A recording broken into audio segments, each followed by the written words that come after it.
à Vermina, le fils et successeur de Syphax, et ensemble envahissent le royaume des Massiles. Massinissa et Scipion les attendent à Zama. Une grande bataille s'engage. L'historien latin Tite-Live nous en fait un récit très imagé.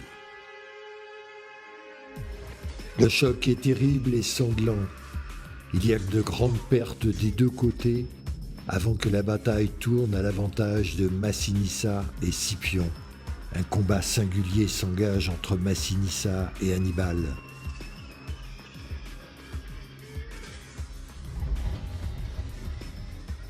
Hannibal part un javelot avec son bouclier et abat le cheval de son adversaire.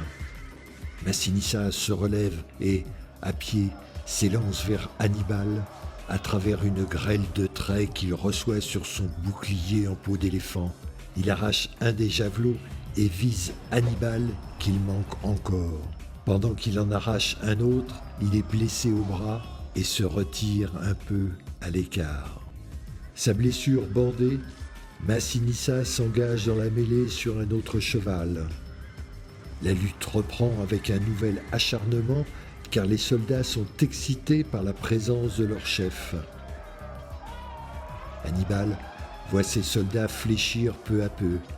Certains s'éloignent du champ de bataille pour panser leurs blessures, d'autres se retirent définitivement.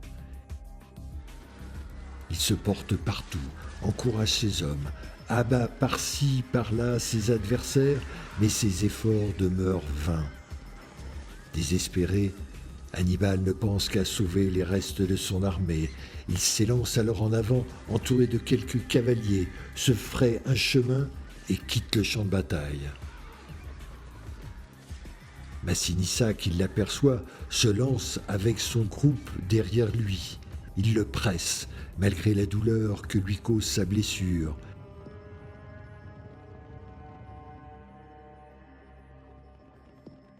Mais Hannibal s'échappe à la faveur de la nuit, dont les ténèbres commencent à couvrir la nature.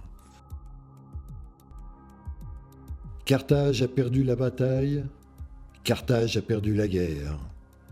Contre la paix, Scipion exige l'abandon de l'Espagne et des Baléares, la cession du gros de sa flotte, le paiement d'une lourde indemnité et enfin l'interdiction de toute action militaire sans l'assentiment de Rome.